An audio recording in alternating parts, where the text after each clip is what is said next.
What up, guys? This is Tommy again. So I was recently learning about this thing called evolutionary displacement.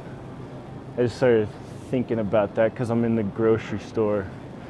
Basically, we all come from hunter-gatherers, and hunter-gatherers, they didn't have access to obviously the kind of food that we have today in such, easy availability. So when they would come across fruit, for example, something with a lot of sugar, they would have to eat as much as possible, because they didn't know when the next time they were going to be able to access that was.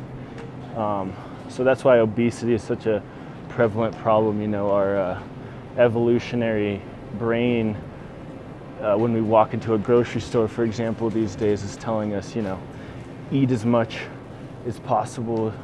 That's why one reason why people crave sugar so much. So, and you might say like, hey, well, we live in the modern world now. That's not a problem for me. I understand that. But Richard Dawkins in The Selfish Gene clearly says that, your DNA changes at about 0.1% per every 10,000 years, I think it is. So even if you think, you have something like this under control, you really probably don't.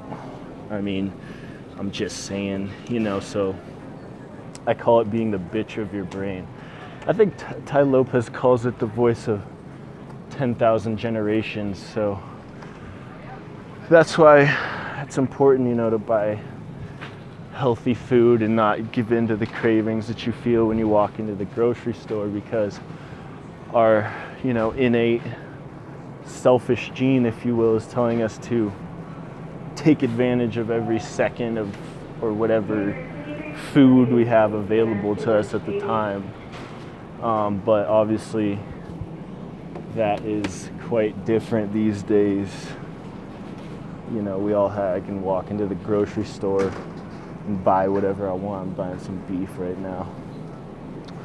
People be like, yo, red meat's not good for your heart and shit like that. I'm like, yeah, no one ever got fat from eating steaks and veggies and stuff. So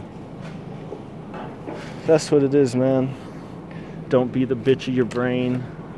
Be in control of your brain. Don't give in to evolutionary displacement. Peace out, guys.